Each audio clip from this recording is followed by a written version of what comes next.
Bienvenidos. Actualmente el principal debate en Chile es el futuro plebiscito en el que el 25 de octubre se decidirá si Chile quiere o no una nueva constitución. Para algunos, el plebiscito era necesario. La reforma constitucional se convierte en un instrumento para hacer un Chile progresista. Para la mayoría del pueblo chileno es una disculpa para establecer un Estado intervencionista, para dar cabida a los regímenes totalitarios y revolucionarios que se pretenden extender por el mundo. Este debate no solo afecta a los chilenos, este es un debate que afecta muy de cerca a todo el mundo hispano. Las revoluciones y los regímenes totalitarios, podríamos decir casi populistas, están al acecho.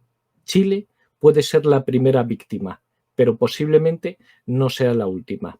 Hoy, en Tradición Viva, contamos con el reconocido abogado del sur de Chile, René Fusloger, quien nos aclarará todas estas cuestiones. Bienvenido, René. Muchas gracias, Carlos. Muchas gracias por el interés en entrevistarme y aprovecho a agradecer la difusión que das en la revista Tradición Viva de toda esta situación que nos está aconteciendo en Chile y el análisis que se hace también, que siempre me parece muy acertado. Es que la situación chilena, Chile se ha caracterizado muchas veces a lo largo de su historia por ser la avanzadilla de lo que pasaba en América, y esta vez, por desgracia, no va a ser una excepción. Se están haciendo experimentos que se van a exportar a otros países y que ya se están importando a España, por eso nuestro interés. La primera pregunta resulta obligada. ¿Qué se juega Chile en el próximo plebiscito del 25 de octubre? Bueno, Carlos, nosotros como país nos jugamos la estabilidad para continuar en la senda que en los últimos 40 años ha permitido que muchas personas de los estratos bajos y los estratos medios hayan podido ascender, no solo desde un punto de vista económico, ¿no?, sino que también de un punto de vista moral, si se quiere. Ha existido en estos últimos años una de cierta prosperidad y una gran estabilidad que ha permitido, como decía, que varias personas hayan saltado de esa línea tan difícil que de los países subdesarrollados, que es pasar de la pobreza a las clases medias y luego eventualmente de las clases medias a unas clases más acomodadas. Todo lo anterior ha generado un círculo virtuoso en muchos aspectos. Se suele ridiculizar o utilizar en contra esto por parte de la izquierda, en cuanto a que esto solamente tendría un fin económico, pero la verdad es que no es así. Esto va mucho más allá de eso. Una persona, y eso no es necesario que lo diga quizás, pero que tiene un cierto bienestar económico, está alejado de muchos vicios y de muchos problemas que aquel que sigue teniendo una problemática diaria compleja, digamos. Entonces, sobre todo yo diría, nos jugamos la estabilidad, no del modelo económico, nos jugamos la estabilidad como sociedad.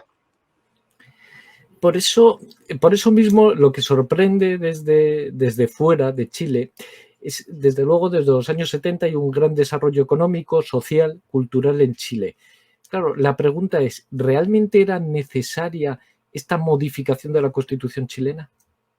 Yo te diría que no, y yo te diría que por lo demás, y eso consta no solamente en trabajos de juristas y otro tipo de autores, sino que eso consta en las encuestas que se realizaban en Chile con anterioridad a la insurrección que se produjo el 18 de octubre del año pasado, estamos casi un año de esa fecha, y que generó todo un movimiento en la clase política supuestamente para oír este tipo de demandas del así llamado pueblo y para llegar a un tipo de modificación o de replanteamiento de nuestra sociedad.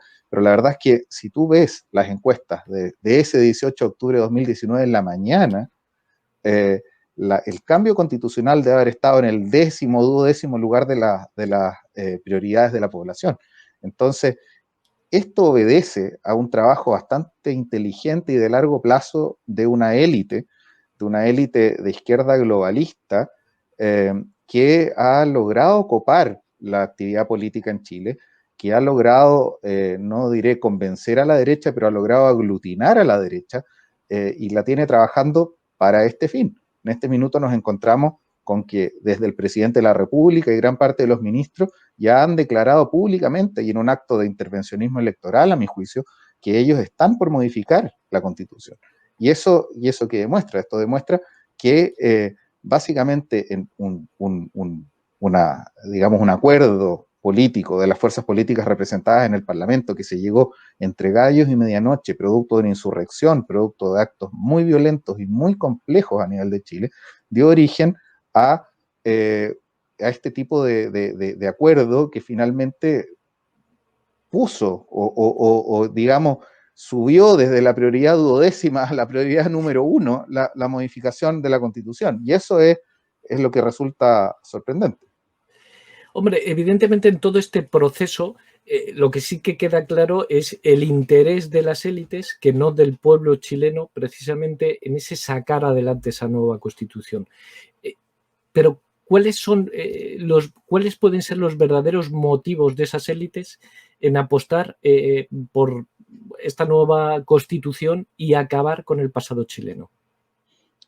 Bueno, yo creo que es la idea o el leitmotiv que tienen a lo largo del mundo estas élites, que son las mismas que se repiten acá, a lo largo de Latinoamérica, en Estados Unidos, ya hemos visto en Francia y en España, ¿por qué no decirlo? En el fondo se quiere llegar a una especie de nueva revolución francesa. Nosotros en este minuto estamos en el antiguo régimen y se quiere eliminar ese régimen para dar origen a un nuevo sistema incierto y que acabe con lo poco que pudimos conservar y que finalmente nos deje a merced de un gobierno mundial que controle los destinos de todos nosotros, cual piezas de ajedrez. Sí, además has citado la Revolución Francesa y efectivamente para todos los que nos oyen ha habido a lo largo de estos meses, Chile sufrió unas revueltas callejeras completamente infernales, con grandes destrozos materiales, causando terror. Estados Unidos con el Black Lives Matter ha sufrido prácticamente una nueva toma de la Bastilla, las calles incendiadas. Claro, cuando se ve desde fuera muchas veces se leen titulares que el debate de la Constitución está polarizando a la sociedad chilena. La pregunta es, ¿está polarizando el debate o se generó esa polarización para crear el debate si era necesario o no modificar la Constitución?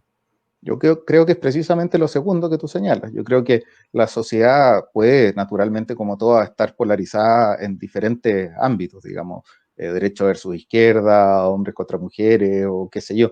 En el fondo, aquí se polarizó deliberadamente y en forma extrema, en forma organizada, y me atrevo a decirlo, porque sé cómo justificarlo, con colaboración de potencias extranjeras, una insurrección grave, violenta, que puso en un minuto al gobierno del país de rodillas y que puso a los políticos tradicionales de rodillas. Entonces, gracias a eso, o a desgracia de eso, mejor dicho, es que se produjo este debate constitucional. Y no es que el debate per se esté produciendo esta polarización, todo lo contrario. Eh, este debate ha llevado a plantear ideas, este debate ha llevado a que un bando u otro pueda plantear cuál es su posición y por qué la sostiene. Y de hecho, puedo decir que la polarización que veníamos sufriendo se ha ido moderando, gracias a Dios. Ahora, el trasfondo y aquello a lo que nos podemos enfrentar ante un resultado u otro, yo quisiera no ser de mal agüero, pero creo que va a ser problemático gane una opción u otra. Si gana la opción de modificar radicalmente la Constitución, vamos a estar metidos en una inestabilidad larguísima con todas sus consecuencias. Y si gana la opción de mantener la Constitución, estas fuerzas insurreccionales financiadas y fomentadas desde el extranjero van a volver a salir a la calle. Nosotros en este minuto estamos sufriendo la entrada de cientos de inmigrantes por día a través de la frontera norte de Chile, todos provenientes ellos de Venezuela, todos hombres y mujeres jóvenes, no vienen viejos, no vienen niños, no vienen familias completas. Es decir, están entrando personas que en algún minuto se nos pueden, o sea, se pueden unir a la revolución que se viene planeando por las fuerzas de la izquierda globalista. Claro, está claro que la situación chilena va a haber un antes y un después, no ya en función del resultado del plebiscito, sino del propio cuestionamiento que ha creado el plebiscito. Bueno, se ha soltado el león y ahora a ver quién lo agarra. Eso parece bastante claro. Claro, el plebiscito va a tener una de las preguntas, es clara. ¿Quiere usted una nueva constitución? Yo, evidentemente, no le voy a preguntar, ¿quiere usted una nueva constitución? Lo que le preguntaría es, dime 3 motivos por los que tenemos que contestar, no, no queremos una nueva constitución. Yo te diría, en primer lugar, no necesitamos una nueva constitución. La constitución política de la República de 1980 ha sufrido, a lo largo de los años numerosas modificaciones. En este minuto no hay prácticamente un artículo de la Constitución que se mantenga en su texto original. No nos olvidemos también de que el texto original de la Constitución de 1980, que muchos lo caricaturizan como la Constitución de Pinochet o nacida en dictadura o con otros epítetos de ese tipo, fue fruto del trabajo de 7 años de una comisión de juristas muy destacados, los mejores constitucionalistas del país y que representaban a todas las fuerzas políticas democráticas, de izquierda y de derecha. Ahora, ha sido modificada el año 91, 94, 96, 97, 99, 2000, 2003 y 2005 en forma importante.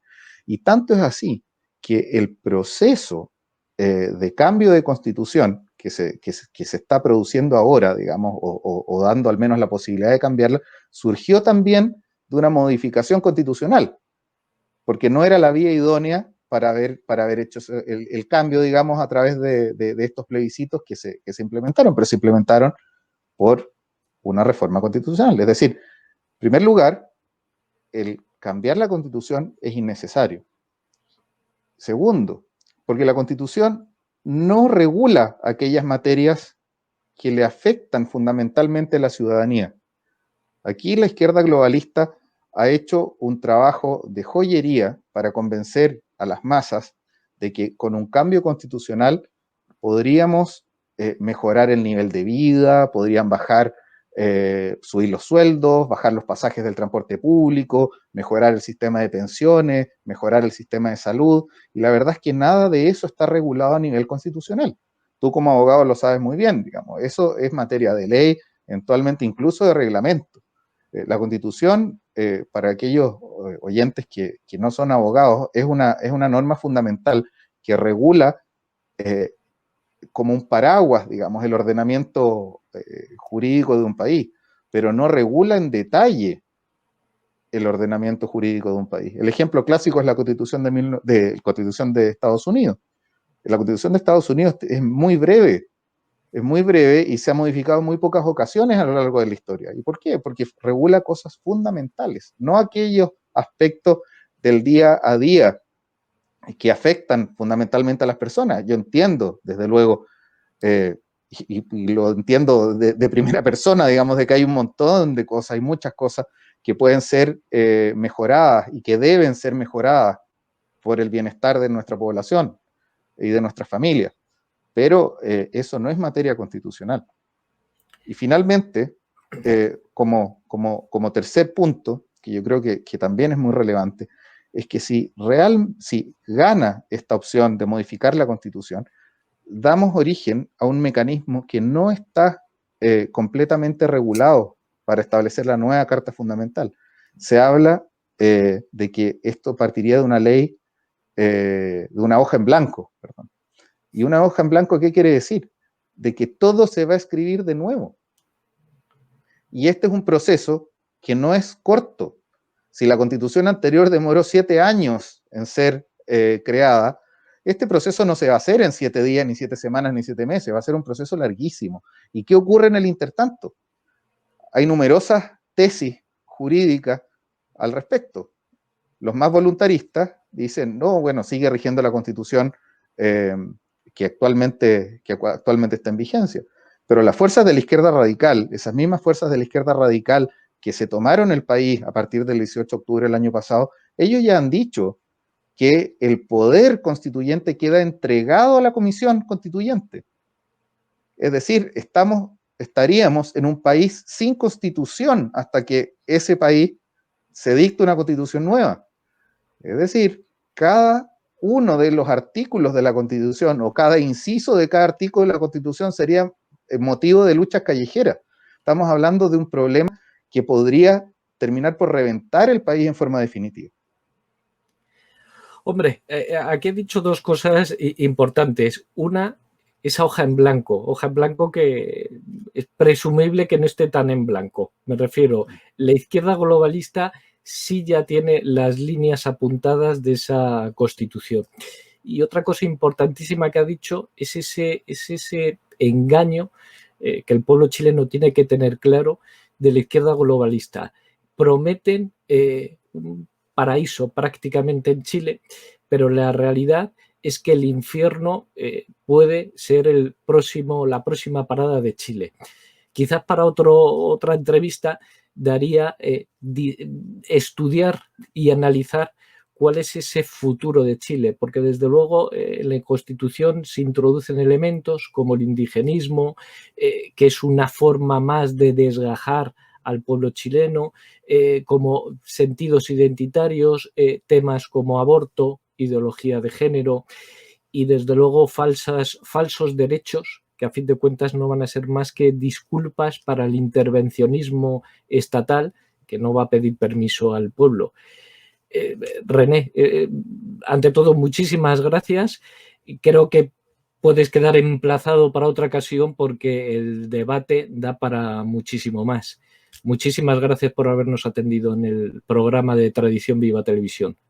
Muchas gracias a ti, Carlos. Muchas gracias a tu revista. Muchas gracias por hacer esta difusión, porque verdaderamente necesitamos esta ayuda y en algún momento esperamos también poder devolver la mano, si todavía estamos acá. Sí, y yo espero dentro de, prácticamente un mes, poder entrevistarte para decir que cómo lograsteis que triunfara el Yo Rechazo. Perfecto. Pues muchísimas gracias, René. Muchas gracias a ti, Carlos.